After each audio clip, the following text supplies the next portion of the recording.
Franck, bonjour, bonsoir. Bonsoir, coach. Merci d'être avec nous. Oh, c'est un coach heureux que l'on doit recevoir. Heureux d'avoir gagné, heureux d'être à 2 points du Paris Saint-Germain, heureux pour son joueur Loïs Openda. Oui, heureux d'avoir 30 points, de ne pas avoir pris de but ce soir, d'en avoir marqué un peu plus que d'habitude ces derniers temps.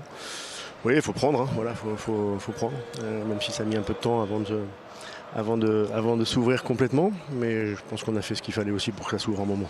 Le banc a fait la différence. Une nouvelle fois, on était à 11 de mémoire, 11 buts en 2022 qui viennent du banc avant ce match. Ça fait 12, 13, 14. Coach, attention, les joueurs vont commencer à préférer être sur le banc. Bah, c'est ce que je dis, je mets les meilleurs sur le banc, c'est plus simple.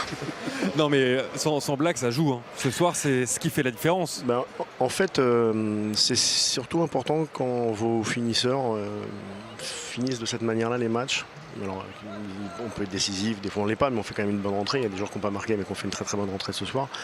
Ça prouve l'état d'esprit d'un groupe. Voilà, je trouve que ça, c'est quand les mecs qui rentrent et qui donnent autant, quand ceux qui sortent ne font pas la gueule, mais ils sortent à la 55e, mais ils ont donné pour l'équipe. Puis c'est d'autres qui vont finir peut-être le travail, mais ça veut dire que le collectif il est fort.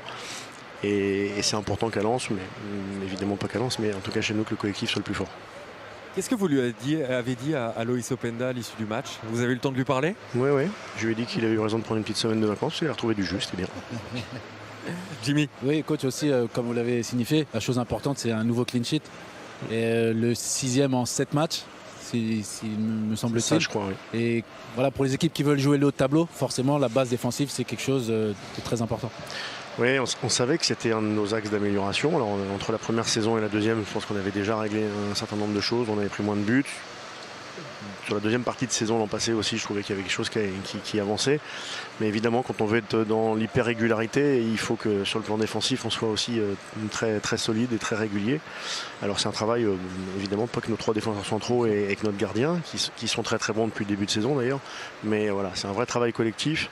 Et voilà, je pense que tant qu'on gardera ça, cet état d'esprit, parce qu'il faut faire des efforts pour défendre, il ne faut pas jouer la carotte, on pourra continuer à avancer dans ce championnat. Quand on regarde le classement ce soir, qu'est-ce qu'on se dit quand on est Franck Hez, entraîneur du Racing Club de Lens? Je me dis qu'on vit une belle période, une très très belle période, mais qu'on est quand même qu'à la 13e journée. Alors forcément, 13e journée avec 30 points, c'est quand même un signal fort. Mais que la saison elle est très très longue et il ne faut pas qu'on s'arrête à 30 points. Donc voilà, continuons à travailler et à avancer. Et puis voilà, sans se prendre la tête, continuons à avancer. Comme je vous dis, c'est des messages bateaux à chaque fois. Mais bon, voilà, moi je vais très vite me replonger dans le match à Angers la semaine prochaine, parce que c'est celui-là qui m'intéresse maintenant.